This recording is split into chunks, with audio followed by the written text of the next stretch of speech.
What's going on, people? Do not adjust your sets. Do not change anything. You are on the right channel. I have made it back in the building. I have made it from my trip. And I've got Cormac, Mr. Imperium, with me here to take you through all the games for PUBG Europe Contenders. But I got to say, it feels very good to be back here, able to commentate through all of the games in Kiev.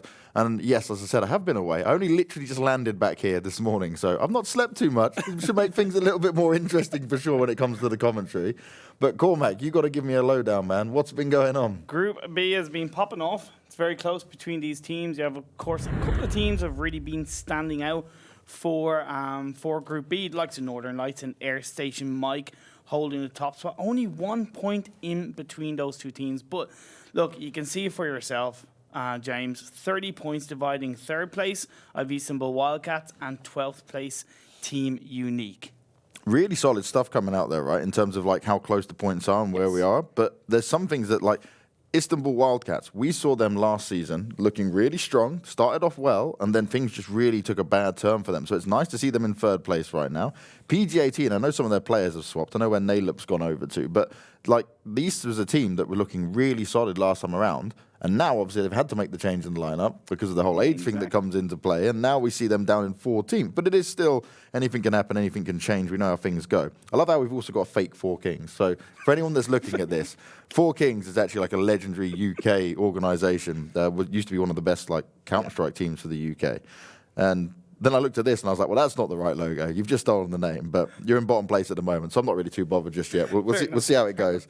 If they start to actually live up to the name right and I see them in top 8, then I'll be like, okay, cool, you can keep That's it. fair. You got to rep it properly.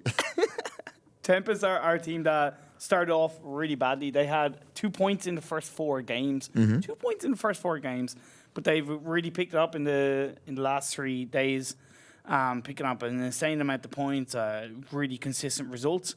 Then when you look over, you mentioned Istanbul Wildcats. What's really impressed me about this team is that they have the closest in differential between placement points and kill points. Yeah. Getting 52 placement points and 54 kill points. They've scored a chicken dinner in the first 3 days.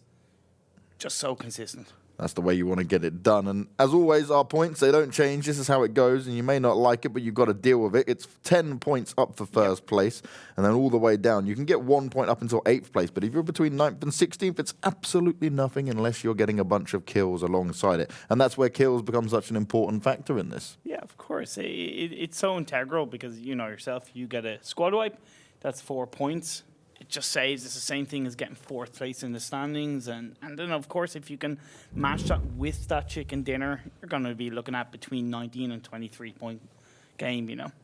And when you're looking at the kills coming in there, Perfectix is up at 33 kills in total at the moment. And his teammate Spyro is not too far away on 26. So Northern Lights are trying to rack up as many points as possible throughout the kills and use it to their advantage. And they've got 4 more games that you can see on your screen now here today that will be taking you through 17 through to 20. I feel like I've missed so much. Like, as I told you, Cormac, I'm not even going to try to lie about it. I try to watch as much as possible, but when you're literally working an event 14 hours a day for the past few weeks, it was hard to keep up on it all. So I'm interested to see how this is all going to play out today, especially where some of these teams like Nalup, who's on no tag team. Nalup, we spoke when he was on PG18 last season, and he was one of the players that me and Toby both said was like a player to really look out for because he was able to do so much damage. Now he's on no tag team. I want to see if he's able to still put up that kind of consistency again. And already I could see you down on the damage. He's the highest damage dealer at 5,137 for now. But that damage hasn't really been converted into kills, right? It hasn't been converted into points, and that's what's kind of stopped No Tag Team from being in the top 2, top 3, top 4 overall. But there's so much potential, and because of the roster changes, I'm sure similar to PG18, they're just finding the groove, finding that synergy. And as we get into this second week, I'm sure the likes of No Tag Team and PG18 will pick up a pace. Well, it's quite a funny one because T-Bone, who used to play for Zukten Nam, we used to say it was T-Bone syndrome, and that was him doing so much damage but never actually picking up the kills and his teammates just stealing them away from him. So I'll keep an eye on Nalup and see if that could potentially happen to him as well. But we're not too far away from getting into the games. Now we'll be kicking things off with Erangel, but now we get to change things up, and I get to do my first Sanhok bit of commentary coming in. I did it on PUBG Mobile, but I've never done it on PC yet. Yeah, like when we came into this, I'm not going to lie, as a fan of Sanhok, I was because I'm a bit sadistic, I like, Of course. I'm kind of a viewer, so I love the entertainment. But as we got through the Sandhawk games, I really started to understand why it's frustrating, why it's really not comfortable for the players. The circle closes in just a little bit too quickly, and it allows for no real strategy to kind of be played out by these teams. So it's kind of like if the circle goes in your way, it makes it so much easier to get a high placement point and kind of get a lot of kill points. And because of the third partying, James, it just makes it so much difficult for the teams. It becomes that chaos where tactics get thrown out the window. They have their playbooks, they have it there, and they just go, that's gone out the window straight away. Yeah, and of course it is going to favour some teams. Like we've seen in PL, like M47 in particular, they've really grabbed onto Sandhawk and gotten a lot of kills. And there's still 8 Sandhawk maps, so therefore it can be impactful to your overall result. So the team that does get a stronghold of Sandhawk, the likes of Jokers, who've scored a lot of points, Team MOOPHEUS has scored 50 points in the 4 Sandhawk games we've had so far. You can take that. It can really help your overall placement finish. And I think the key thing is this is clearly what PUBG want, right? To add these maps in and have this be on a rotation. So teams that maybe, I don't want it, I don't want to play on it. Well, actually, if you want these points, you need to make the most of it. You need to put that practice in. Yeah. But we are going to get into our first game of the day. It is of the beautiful Erangel, as you see here. And we're going down all the way from the south, just on the side of the military base, all the way up towards Severny and shooting range. So this will be a pretty fair play. It'll be a little bit harder for the guys to get over towards the eastern side, but everyone should be able to get the spots that they want to kick things off with here today. I'm going to call it, we're going to have a military base finish. Oh, you're coming out of it straight away. I've just seen it a little bit too often in Erangel, and either that or it's going to be a super northeast finish between Severny and Stolbard. That's what I reckon, just because of the plane trajectory heading on the west side of the map. So what are we looking for here on this military base already? Because look how many teams are there. We've got 4 different teams, all fighting for this spot. So obviously, a lot of them can try and go over, and they're going to go further away. We've got Nova, obviously, to be used as well. But, I mean, are we having a fight out here? Is it regular? What's the normal kind of way it goes? Normally, teams have been kind of, give or take, keeping things to themselves. We've had a couple of early engagements in previous games. Particularly, what I will look out for is Team Unique and MJ-Esports. I know they're not near each other now, but in the first 2 games of last week, we had MJ-Esports take out Team Unique, and I suppose I would look out for that. I called it North, East Side Phase 1 Circle. You know yourself, James. The pattern is generally the same in terms of these teams will look to grab that center circle position somewhat early on. They'll look to hold on to high ground, get into those compounds when they can. Possibly, we're seeing quite a good few teams go for 2-2 splits, which have actually worked out very effectively. But then as you get into later stages of the game, you know yourself, get together, stick together, look for those angles. Yeah, it's always with 2-2 splits. It's a risk versus reward. So you can do it early on, but you've got to be able to, if any of your teammates get pinned down, to go straight on the backup or have a good crossfire enabled. The problem that we often see, just because of how the map works out, is that we have 2 locations and actually it's too far away to actually be able to defend yourself. But it can help you surprise a lot of teams that may think that, okay, these angles are clear. So there's a risk to it, but there are rewards to it. And the thing I do like most here is that good old ELGIG have got plenty of space to work with. They are in the circle as well. They've got all of Georgia Pole, though. And they're going to be aware of that because of where they dropped. They saw where everyone else went. So they've got plenty of room to work with. So they might, if they want to, buy themselves a bit more time, spend a bit more time looting, and get themselves really in a nice position to kick things off with here. One thing that we have yet to at least see in Contenders as an impactful move, but we've seen in PL, is the ledge grab effect that's come in this phase with the recent update. We saw it with TSM in the PEL. So I'd love to see if a team can kind of utilize that to get a higher ground, especially in the later stages of the game, to really grab control of that late game and, of course, take a couple of players out in the meantime. So that's something that I do hope will come into play in a couple of these games. So at this point, when we're looking at the map, because you can also have the map stream up, guys, if you want as well. And we always recommend that if you've got 2 screens or a tablet or so, or even on your phone, because it just gives you a good idea of everything else that's going on. Because we try to capture as much as possible here. And even this thing that we're looking at, okay, bro, he's looting in a house. Clib seems well aware of what's going on. And he might be potentially just hoping that, okay, bro, may leave himself a bit more exposed than he'd like. And this could be a problem for Northern Lights because OK Bro is the solo player here. The other 3 players are all together at the moment. We've kind of seen this even with Klebe from Tempest. There was one game last week where he was kind of being a bit aggressive towards Istanbul Wildcats. He was kind of on his own to begin with, and then the rest of the Tempest did join him. And we've also seen it with Northern Lights. But now we do see BSD from Istanbul Wildcats looking to gauge a little bit onto the side of Team Moose. But it's a 3-man Team Moose, actually now a 4-man Team Moose, full squad. So I think BSD will look to just disengage and get away from that. Yeah, he did the smart thing at first, took the first few shots, and apply a bit of pressure, make sure that he can try and scare them away a bit. But then he clearly understood he was outnumbered, and he now just needs to be able to hold on to this because his teammates are still a little bit further away if he needs to back up instantly there. That'll be a bit of a problem if they do want to challenge him here, and especially so early on, you can't be losing a player. Especially when we're seeing what Istanbul Wildcats have been doing from a placement point of view. Yeah. How clever they've been, just consistent with their results. They will not want to break that mold coming into week 2 where every single point is even more important coming into these games. Now, really smart what you can see on your screens here from the ASM guys. They're making sure they're getting their vehicles inside, making sure it can't be popped. They were already being fired at, so they're well aware of what's going on here. And we're seeing from MJ-Esports, they're going to be trying to tag up any of the players running across. And part of this, right, why we see so many teams and players shoot away over and over again, is just so they can force players to stay away from them. They don't want to allow them to come away. It's not about just actually landing shots. It's sick if you can land some gnarly shot where you knock one out of car. Of course, yeah, that's an extra point. Happy days. But most times you're just trying to say, yep, we're here, stay away, this is our spot, and don't come and fight for it. And look at that spread of teams going from splitting across the river from the west to east. It's crazy, but now these are PG-18 getting 2 knockdowns onto Faultless and Kizik from BetterLuckNxTime. Fate was able to do a bit of damage onto D's, but his teammate has got his back covered, and PG-18 are going to completely annihilate him at this point. That's going to be 2 kills, definitely. He's just going to drive straight over him. He's got one more to find, but Artix, he is still in the yard, so he'll be around. He's bringing his teammate up. He's going to be on very low health, but the damage is already being done. He's going down, and Fate's not going to stand a chance either, and that is BetterLuckNxTime. Well, that's living up to their name because they're out in 16th place.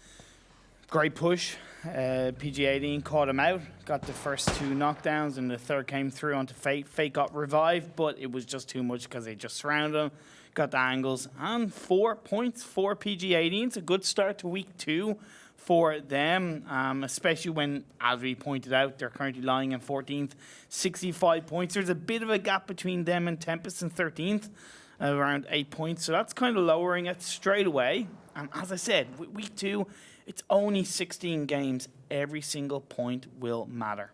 And this is the thing, when you're getting to this point, like you said, not many games left in it. Yeah. It's going to take a hell of a lot for some of these teams to say, okay, we got to adjust here because 4 games a day, we know how fast this can go. And we do see Team Unique rotating from Military Island and going across the southeast now. Looking to head towards Jazza, probably go across that road, past it into high ground, maybe just stay, or even actually stay where they are. Just kind of hold that phase 1 circle. It's quite big, of course, so there's lots of areas for these teams to kind of hang around.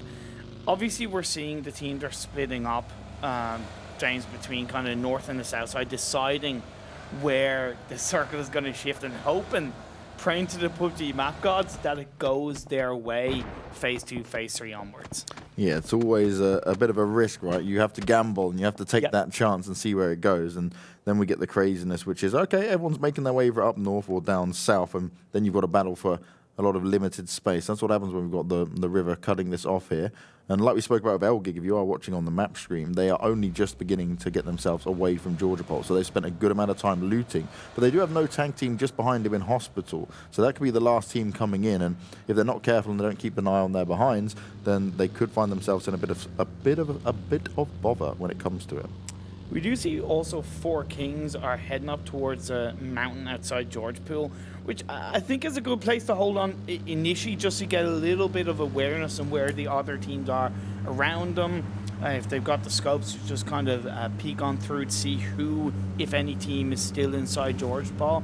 that will give them a bit of intel and kind of go, okay, we can kind of head in this direction a little bit more safely. We can kind of, or we can even just wait for phase 2 to show up, and it gives us a little bit of a better entry point into the circle from where they are located. Well, this next circle is about to pop, and it's going to be defining where we're going to go next, and we're going down south. So it's not actually too bad. Majority of the teams are within the circle.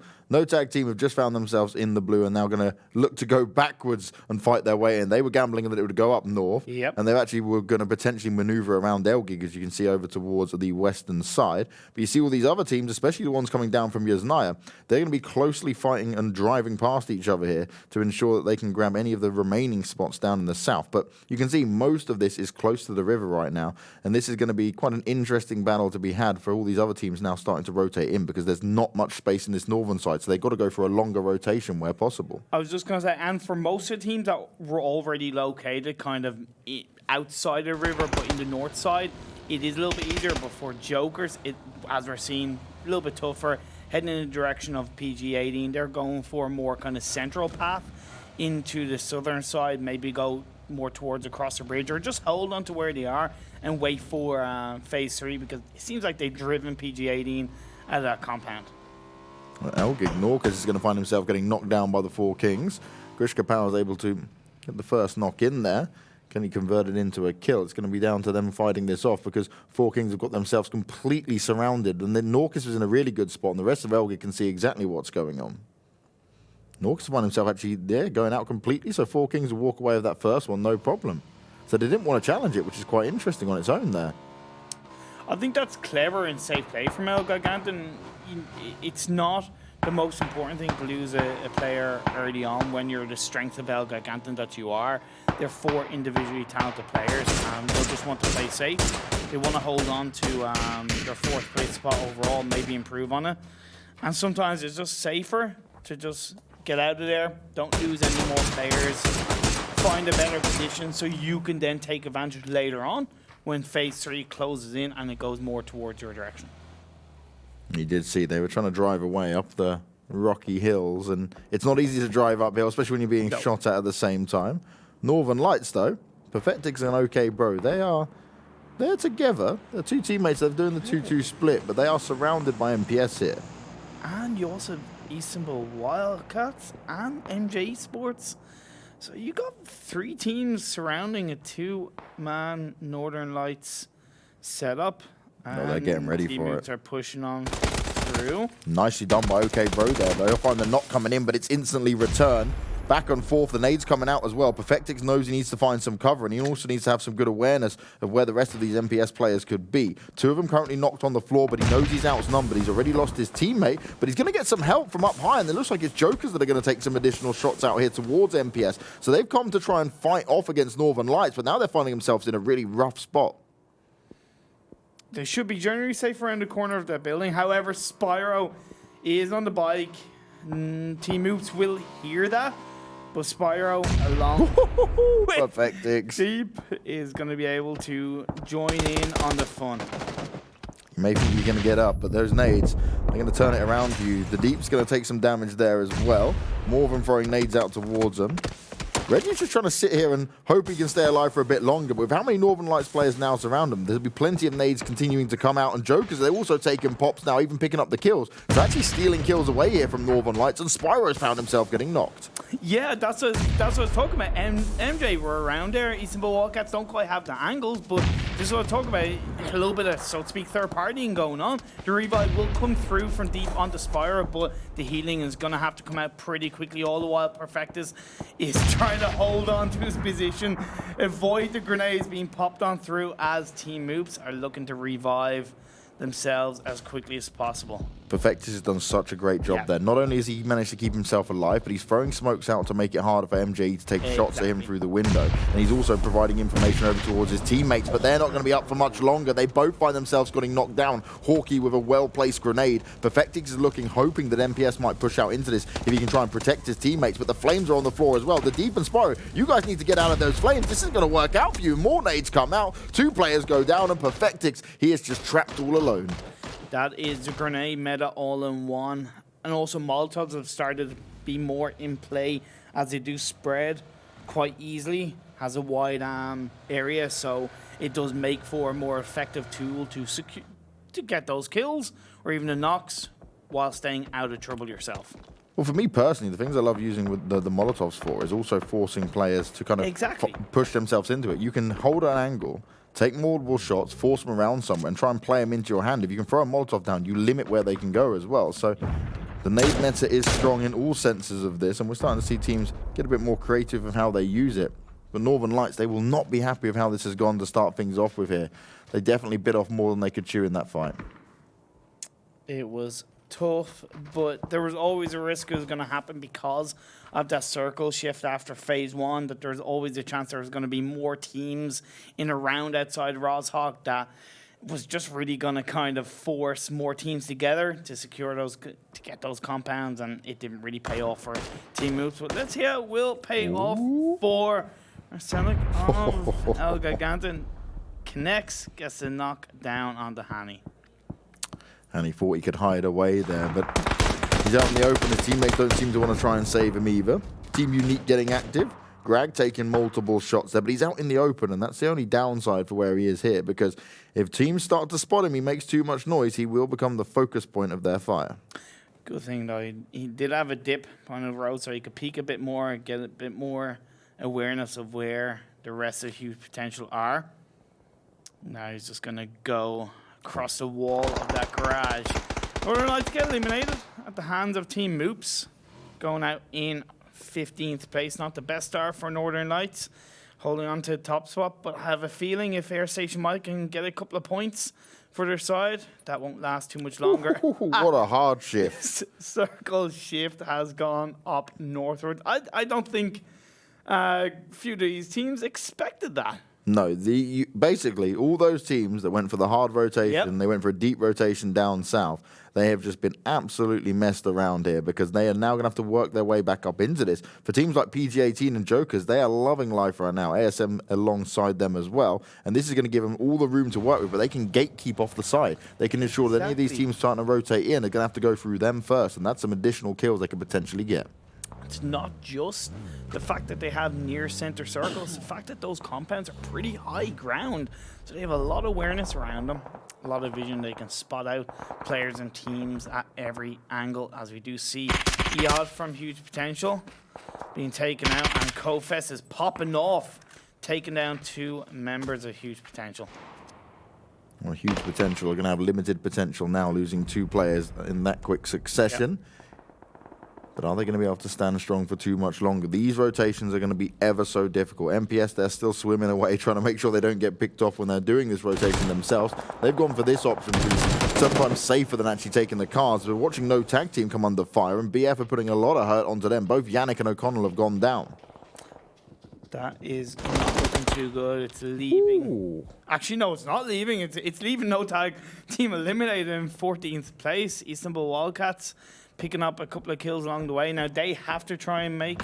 Actually, no, they're just inside circle, but they're going to have to make their way up northwards sooner rather than later, because the longer they leave it, the harder it's going to be, because the final 13 teams, the final 40 plus players are going to be up in the north side, which is going to make that rotation just a bit harder, especially trying to find a compound, find a good position. You could get pinched very quickly.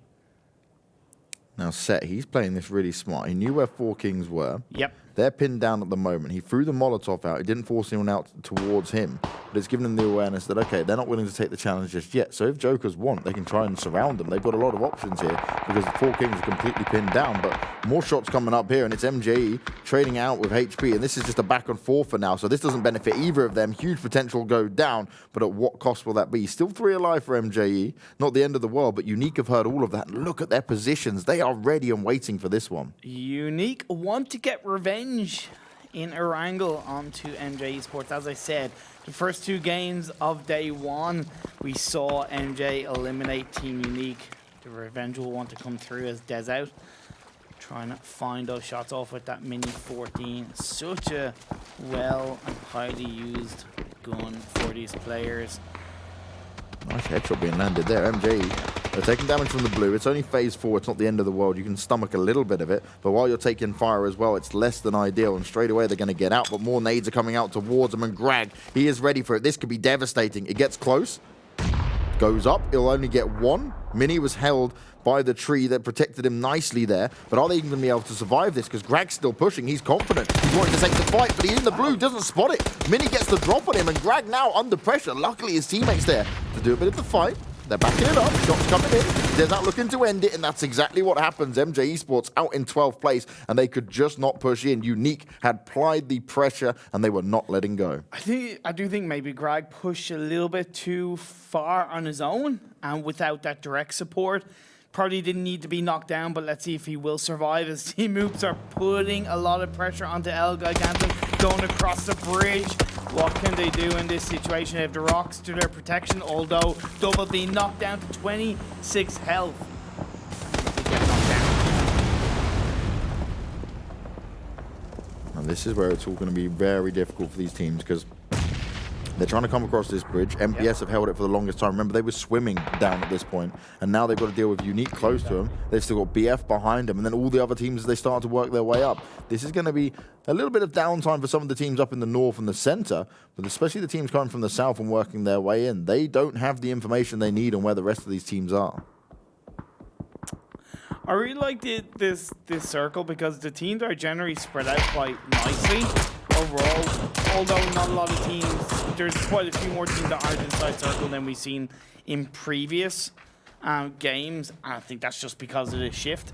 Yeah, put a lot of teams under pressure that have rotated down quite hard in the south side of the river. But it's just making it a little easier for the likes of Jokers and G18 as well as 4Kings just to find that optimal position and take advantage, as we see standing from Team Unique, putting pressure onto Istanbul Wildcats. He was able to land a couple of shots there. Couldn't find the knocks just yet, but Genzu pushing in, finds himself the first kill. Hawk still there ready and waiting, and Hawk did not have a lot of health there. Sorry, Genzu didn't have a lot of health there, but Hawk still wasn't able to get the kill, so solid work here from the Wildcats, and that's 5 kills up for them. And to be honest, that's all they could do, because going into these later phases, if you're not inside circle, there's a really high chance you're going to get eliminated. So what can you do? Just get as many kill points as you can before you go out, and it's a bit more aggressive play coming out from Istanbul Wildcats than we've seen in previous games. But it's good because it shows that they have a nice balance of intelligence to get those placement points and the aggression to get those kill points. Oh, that's a nice one for Cure. He was ready and waiting. Lots of damage done, but Nemeth somehow able to escape. He didn't quite have the angle on him. That dip actually made him pay the price. But the rest of PG18 now will know exactly where Cure is. And he's a solo player here for Tempest. This is not what he wants to do. If he was going to go get that, he needed to get that kill there and then. But now he's under pressure. Multiple teams shooting at him. He goes down, and the Wanderer will finish him off. Tempest out in 9th. So now we're down to 8 teams with 26 players left standing. Jokers, Airstation, Mike, PG18, and Red Foxes all have a full squad up.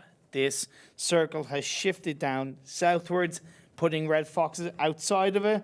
And they're in a bit of a 2-2 split. Jokers still have that compound. PG18 still have their compound, although they're in a bit of a 2-2 split. Recrent gets a knockdown on the Higgy from 4Kings. Yeah, and again, 4Kings, they've held on to this for the longest time. Yep. Jokers knew they were there. Set was the one that spotted it out early on. But this for Jokers is ideal. They've been able to control a large compound, in the best compound that's left within this circle at phase 6, and they can just wait for everyone else to come to them. They've got a few players around side them, including Moon, who's playing on the outskirts. Nades continues to go out here. PG18 able to completely annihilate Higgy there. They've got one more player left, and they should be aware that he's there, but they're being careful because they're making noise, right? Other teams can start to hear him, and that's exactly what happens. Kofes taking the shots, able to deal with the damage, but he can't find the knocks just yet. Yeah, you've always got to be very aware of what's going around you, because as you said, when you start taking shots, you alert the other teams around you. They get a bit of an idea. When you peek too much, your head is going to get blown off, as we do see PVVM from Team Unique.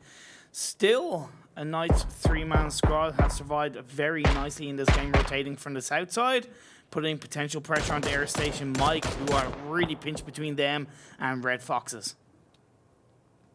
So 4Kings with 1 player left, ELGIGANTEN with 2.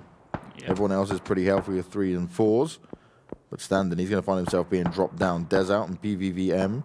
They're being shot at, but they know they need to get their teammate back up. That's the important mode here, because they're not just in the circle. And when that damage starts to come in, they won't be able to bring him back up. Ooh, but the Boom and Tab working together to get a kill onto Jazza. Red Fox putting them down to 3 players. Bulldog Medibay returns fire. And this is starting to pop up between these 3 squads. 3 kills up at the moment for the Red Foxes, but they're not going to be able to stand too much longer if they can't find themselves some cover. Airstation there, the next ones to go out there and walk away in 8th. Didn't see how many kills they had, but they'll at least get 1 point on the placements. This is Joker's games to win. They've had such a good position here in the circle. They've got the compound as well. If they can now start getting a load of kills alongside it with the pressure they're applying here now to Red Foxes, this could be a big game for them. It could be, but they've also got to be very careful. They don't want to get too aggressive. They don't want to get too secure with their position, because there's still a lot of teams around them, a lot of players ready to take advantage, as we do see double from Team MOOPHEUS. He is one of 2 players left, although Hawkey, if the revive comes through from Reggie Birdo, that will keep Team MOOPHEUS' hopes alive, but they are outside the circle. As PG-18, the Jokers. Jokers just, man, they've been doing a lot of Ooh, wow. Yeah, wow. Nade and the spray down. Reggie's going to walk away with a nice double kill there, and he'll take down Unique in 7th place. And the next ones to go down, 4 Kings. They've been fighting off for a long time, but eventually PG-18 will flush them out. That does give PG-18 a much better spread, because they have 2 compounds in a 2-and-2 split, so they're able to hold better angles and also better protection around the team with the teams around them, because you have ELGIGANTEN there, you have the Jokers, you also have Red Foxes who are on a bit of a higher ground, and of course Team MOOPHEUS. You can't deny what they can do as the Molotov pops out just a little bit too short to connect with the ghostar from ELGIGANTEN, as he's going to return with a grenade. Nice reactions there from Double. Pushes away from it. I guess he maybe expected it to explode a bit earlier, because he pushed into it, took some damage from the shots coming out from ghostar. But now he's got his teammates to back him up. More nades coming out, and ghostar under pressure. That nade just gets him, puts him down, and Elgig go out in 5th place. And that's now 10 kills up for MPS. This is looking like a strong game. It's them and Jokers who are really setting the pace in game 1. Yeah, but the Jokers have found themselves under pressure. They lost 1 member at the hands of KOFES. Red Foxes are pushing in a little bit more. You also have Team MOOPHEUS helping the cause of Red Foxes. The Tab is going to have to duck behind that building. Gets knocked down with Medibay driving forward. Meaning KOFES and the rest of his Red Foxes team can possibly push the side of the Jokers out. This is the problem here. Red Foxes played it so smart that they were able to push forward knowing that the Jokers weren't in the same building. Now, when you've got a team getting this close range, you're supposed to be able to push teams away. Instead, Red Foxes got up close. They were able to eliminate 1 player, and now they put this into an even 2 versus 2. This is anyone's game now, and Jokers, they should have been in the advantageous position. They could have made a huge blunder here, and they're also taking shots from other teams close by.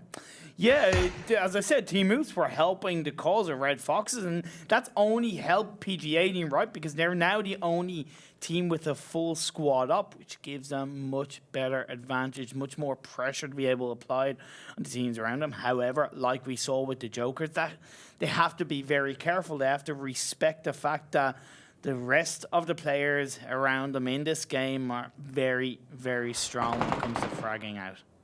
Now, if PG-18 want to turn this around and turn this into their game, they've got a great spot now, but they can go more central, especially as they've got the backup from their teammate further away. He's not even in the circle just yet, so we've got 3 inside, 1 out. He can provide the cover fire for them and allow them to get a bit more of an advantageous position to take him out here, because otherwise the MOOPHEUS could push up anytime soon, but the problem they have is getting across the road. You want to deny the safe areas away from the teams around you, but with that comes its own pressure, as we see Team MOOPHEUS. They're holding on to just inside the circle. It's very close indeed. They're dancing around. He gone through. Set gets knocked down at the hands of Medibay. Set did not expect that. He had the high ground. He was still unable to get the job done. Moon's managed to sneak out, but with the smoke being down, he may have heard it, but he didn't know exactly where the other players were. Set could be flushed out any point here. Moon needs to make some big movements. He can hear exactly what's going on. He has to push forward, but his teammate's going to go down, and now it's all on to him. He's able to get Medibay, but can he get the next? KOFES looking for it, and he seems very confused that this was even possible. I don't think they really quite heard Sash, felt the steps of Moon and where he was positioned, but now he sees him. Now he's going to laser his focus, turn his attention onto him. See, because it's not worth going for the revive and the meta bait. He's just got to maybe wait, try and look for the bait. Hope that Moon drives on forward up that stairs. It's going to be a one-on-one. I love this, though, because now Metabase found himself cover. KofES holding the line, holding the angle, able to get the damage done, but he can't get the kill, and the Red Foxes go down. Moon, solo man here, 4 Jokers, able to hold strong and move him into 3rd place. And now it's 3 teams, 8 alive, 4-man strong PGA. All done. Emirates did get knocked down, leaving it with 3 up, ready to pop shots onto Team MOOPHEUS, who really kind of taking advantage of the other teams around the fighting. They played safe, they played calculated. This is the final phase. The circle's going to close in. Moon is now going to flank around down that hill. Could cause a bit of an upset onto the members of Team MOOPHEUS. The utility usage here from PG-18 is so key. Double, he cannot look, he cannot turn anywhere without seeing grenades fly in front of him. Molotovs also, but he's able to get the first knock and he flushes it straight out. Recurrent, he's going to try and get the nade off. Jokers go down as well. Deez finds Moon. The PG-18, they're not done yet. The nades go out. We get a double knock coming in, and that's huge. If he can come around the corner now and flush them out, there is no chance here for MOOPHEUS at all. It's all about double trying to be this one-man army in the final moment. It's going to be very tough. Brilliant. Didn't work out. 13 kills and a win for PG-18 there. Wow. And Jokers, they had the best spot, right? They were the ones in charge, but they allowed Red Foxes to get close, lost members out there, and then paid the price for it. And that allowed PG-18, who didn't need to go and get tons of kills early on, that way they came all later on in the game, where MOOPHEUS had just been fragging out from the beginning. So an interesting trade-off for these two teams. And the only real pressure that PG-18 held in that kind of final couple of phases was 4 Kings, but they got rid of them very swiftly. Yeah. Took them out of the picture. Team MOOPHEUS did a fantastic job considering how south they were. They faced pressure from ELGIGANTEN, Istanbul Wildcats, and they pushed on through, got into top 3, a couple of kills for their favour. Overall, PG-18, you said, I said that they would come into this week, much better synergy, and they'd make it work. And that's exactly what they did. That's what you want to do. That's the name of the game. And that's our first Erangel game over with, at least for now. But it's what the teams can learn from it. And it's small adjustments that you have to make when you come into it. Obviously, things don't always go your way. But there was, like, Hjort, he was on his own. He was the solo player for ELGIG. Ideally, he didn't need to take those shots. He wanted to kill. And then he ends up going out in, I think it was like 8th place or something in the end. And that's just one placement point. When you're solo and you can try and hold on and keep yourself going, that's when you want to try and jump up the points while the teams are busy fighting the bigger, larger numbers in there, right? Yeah, he could have waited, stayed prone down or crouched down, allowed PG-18 to go past him, but then could have surprise attacked, gotten a couple of extra kill points for his side, maybe even done even worse damage to PG-18, where we could have seen them lose out to the hands of Team MOOPHEUS. So it's amazing how a little, lack of potential or lack of engagement can help another team secure chicken dinner. Now, it's very interesting, right, what we saw across all of this, because MOOPHEUS, they were very aggressive, non-stop. They also didn't have any compounds to really hide in. They were just taking the fights constantly out in the open, yet managed to give themselves a great position here. So an interesting style from these guys, but it's certainly one where a lot of teams didn't know how to handle them. And that's what I was kind of similar as we saw with Istanbul Wildcats, only luckily Team MOOPHEUS were able to get closer to those circles before they had to really engage. But it's a matter of when you don't have a compound, you have to be aggressive. You have to drive on through. You can't really snake it at that stage. Never mind the fact that it's not really going to pay off for your side. So Team MOOPHEUS, I know they've been aggressive. They've really pushed on forward as a team, showed that level of synergy improvement, and it's paying off. Yeah, and we look at all the points that were grabbed, and even some of the teams that went out early on, there were kills still to be had. Brute Force in there may have grabbed themselves 10th place in the end, just because they were able to get the 3 kills in general. This is where it's key of getting those kills to ensure that you don't end up like the likes of Northern Lights or BetterLuckNxTime or Tempest, who all got 0. Tough for Tempest. I hope it's not a pattern as we saw on the first day of last week. As I said, they'd scored 2 points in 4 games. They improved from there. They needed to improve once again because having that day where it's really you write it off, you need to make every single other day count. But look at that. You called it. 13 kills from PG18, 10 placement points, 23. That is a disgusting game from them. And, like, that's over a third of their total points so far in one game. I'll take shows that. the improvement. That's not bad at all, is it? You're not going to complain about that anytime soon. No, but as, you know, can't deny, I said ToWzErA, 11 kills, 6 placement points, 17 in total. But this is the head-to-head between PG18 and ToWzErA. Very similar in the damage, very similar in the kills. Both teams were aggressive, forward-thinking. It's just they had different paths to the final moments. Well, the thing is, for PG18, they were a bit more passive on it and chose their fights wisely, while MOOPHEUS were fighting anything that moved. Hence why they were able to do a bit more damage in there, but not get all the kills all the time. Because the problem they had was they were fighting out in the open and had to fall back multiple times. And it worked out for them, though, overall, right? You're not going to be complaining about second place with 11 kills when it comes to it.